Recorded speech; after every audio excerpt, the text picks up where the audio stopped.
Hello everyone, today we will talk about how to fix or how to solve the problem of jump button on the application of Gemini app. You will go to settings. In this page you will go to apps, default apps, app settings. On above you will search about Gemini and you will click. In this page of app info you will click on first stop and you will click OK.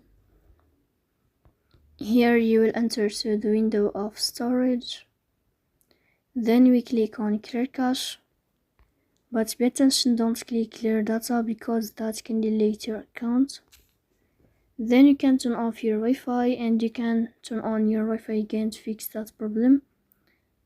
So please don't forget to support us by like and subscribe. See you next time in another video, and thank you for your watching and your attention.